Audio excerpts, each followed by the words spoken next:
72 सालमा जब देशमा भूकम्प थियो, नाकाबन्दी थियो, हरेक कुरा त्यो देशले भोगिरहेको टाइममा मैले यसरी चाहिँ आफूले आफूलाई चाहिँ उभ्याएँ कि त्यो टाइममा पनि मलाई याद छ म हिँडेर कति ठाउँमा चाहिँ त्यो टाइममा किन पहिला पहिला मान्छेले अफिसमा टाइम नदिने, त्यो टाइममा अलिकति फ्री हुन्थ्यो, भेटेर गफ गर्दा बिस्तारै एउटै मान्छे म सयौँचोटि पनि भिजिट गरिरहेको छु।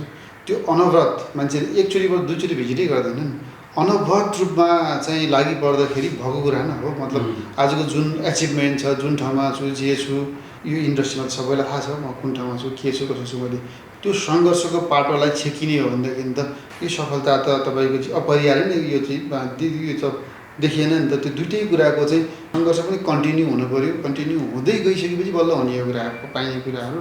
त्यो जो पाए त्यहीले नै सबैले नै एचिभमेन्ट गर्छ भन्ने छैन।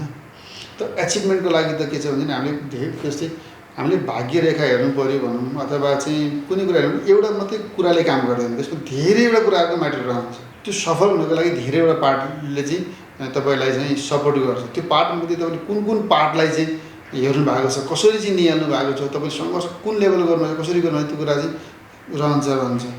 यो सफलता सँगसँगै सङ्घर्षको पार्टहरू पनि त्यति नै भयावह छ। मलाई साइकल चढ्नलाई पनि धौधौ थियो भने आज मलाई नेपालमै भएको राम्रोभन्दा राम्रो गाडी किनेर पनि चढ्न सक्छु। त्यो बिचको ग्याप त त्यो सुन्नलाई पो सुनेको जस्तो र देखेकोमा धेरै फरक छ।